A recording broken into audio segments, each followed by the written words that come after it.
The crushing of Iran's first democratic government, which implemented policies favorable to workers and the poor, ushered in more than 2 decades of dictatorship under the last Pahlavi monarch, who heavily relied on U.S. support and purchased billions of dollars worth of weapons from it.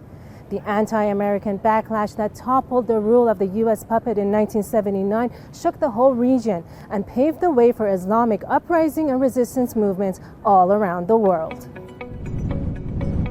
Some academic studies and analysis of the economic and political causes of the coup indicate that the primary political motivation of Britain was to repair a battered reputation, boost the national pride, and to hinder the downfall of the empire, while the United States' paramount concern was to feather the Soviet Union's influence on the Persian Gulf region and its strategic resources. But most importantly, their political motivations were heavily influenced based on the economic importance of oil itself as a strategic commodity. In fact, the United States' complicity in the anti-Mossadegh coup was motivated not so much by the fear of communism as fear of the consequences of oil nationalization.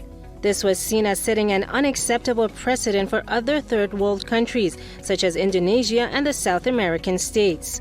With regard to that, Truman has been quoted as saying, "We must prevent Iran from becoming a model for other countries."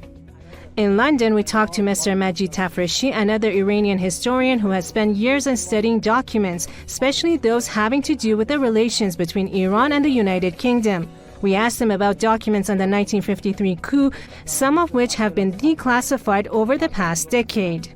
Since 20 years ago, the U.S. documents have been released. That was mainly the Foreign Office documents on U.S. involvement in Iranian politics. And that was among the series of the State Department's papers that has been released for many years.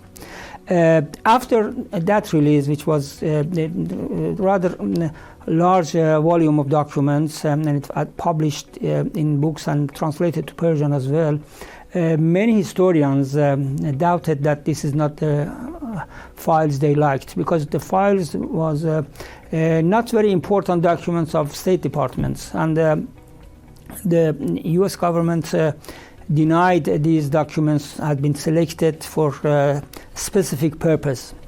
The historians argued that these documents doesn't show the large scale of the U.S. involvement in Iranian politics and toppling the Dr. Mossadegh government in 1953.